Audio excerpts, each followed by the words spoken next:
1820. That's the year we're told Antarctica was first seen, first officially sighted.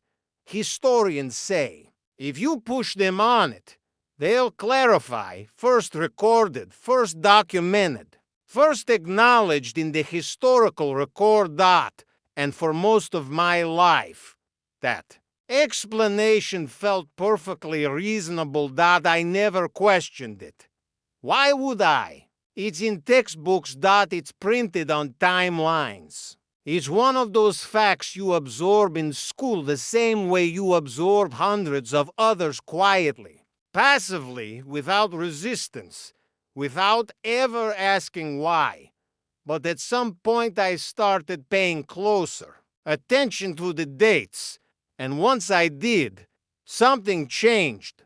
Because when you really begin looking at the timeline carefully, certain patterns start appearing. Small details that once felt random suddenly begin lining up in ways that are difficult to ignore. And once you notice them, it becomes almost impossible to stop. Before we go any further, though, I need to briefly return to something I talked about in the previous video in this series. If you haven't seen it yet, you may want to watch that first, because what we're about to discuss builds directly on the foundation laid there. In that episode, I explored what mainstream history calls the year without a summer. 1816. The year after the massive eruption of Mount Tambora in Indonesia. According to the official explanation, the volcano expelled such an enormous amount of ash and sulfur into the atmosphere that it reduced global temperatures across the planet. Harvests failed across the northern hemisphere.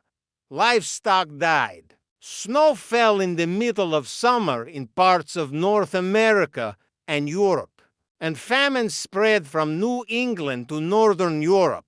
The explanation is clean. A single volcano. A single cause. A tidy historical narrative. But the deeper I looked, the more I started finding threads that didn't quite fit into that story. Because the official account struggles to explain something important. The uniformity of the collapse. The crop failures weren't regional. They were global. Reports of unnatural cold weren't limited to areas near Indonesia. They appeared across continents simultaneously. Snow in June. Rivers freezing in summer. Strange orange and purple sunsets described in journals and newspapers thousands of miles apart. And the disruption wasn't only environmental. Socially and politically. The years following 1816 were chaotic in ways that historians rarely connect directly to the climate event itself. Population movements accelerated. Institutions fractured.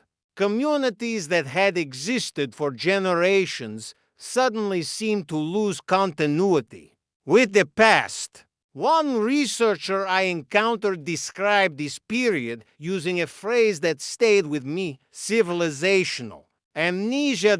In that earlier video, I proposed something that I know made some viewers uncomfortable, and honestly, it should. I suggested that the year without a summer may not have been purely volcanic in origin, or at least not only volcanic, that the atmospheric signature of 1816 resembles something else as well, something closer to what we might now describe as a nuclear winter scenario, a sudden global atmospheric blackout, a collapse not triggered by nature alone, but potentially by something far larger, a catastrophic event, capable of ending an entire civilization.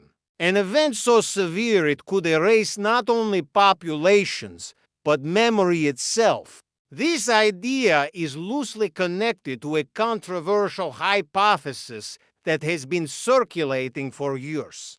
that before the 19th century there may have existed a far more interconnected and sophisticated global civilization than our official histories currently acknowledge. Some researchers have given this hypothetical civilization a name .tarta or IA.not, an empire in the conventional sense, not a country with defined borders, something harder to describe, more like a presence, a civilization whose fingerprints appear scattered across the world in architecture, in infrastructure, in strange anomalies in the historical record, cities that seem to appear fully formed, canal systems too advanced for the settlements supposedly responsible for building them, massive civic buildings whose construction timelines make little sense, and then, suddenly, silence. But there was one detail I kept returning to while researching all of this. One date I kept setting aside because it felt almost too perfectly placed to be coincidence. The date Antarctica was officially discovered 1820. 4 years after. The year without a summer. 4 years after what may have been one of the most disruptive atmospheric events in recorded human history. Just 4 years. Not a generation later. Not a century later. 4.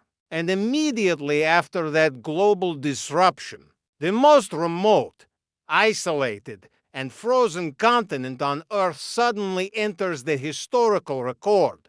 Not through one expedition, through 3. A Russian expedition led by Fabian Gottlieb von Bellingshausen, a British naval officer named Edward Bransfield, and an American sealer, Nathaniel Palmer. 3 separate expeditions, 3 different nations, all operating independently, all arriving within months of each other. All in 1820. Now, I'm not claiming that's impossible. Exploration history is full of overlapping discoveries. Competition drives exploration. Rival nations race toward the same goals.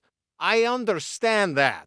But the question that kept nagging at me wasn't whether it happened. It was why then? Why, after thousands of years of human civilization, after the seafaring cultures of the Phoenicians, the Greeks, the Romans, the Chinese, and countless others, does the largest landmass south of the equator remain completely undocumented? Until 4 years after the sky itself seemed to change. Why then? Because the deeper I dug into the historical record, particularly into old cartographic archives, rarely discussed in mainstream history courses, the more the year 1820 began to look less like the beginning of the story and more like a cover story.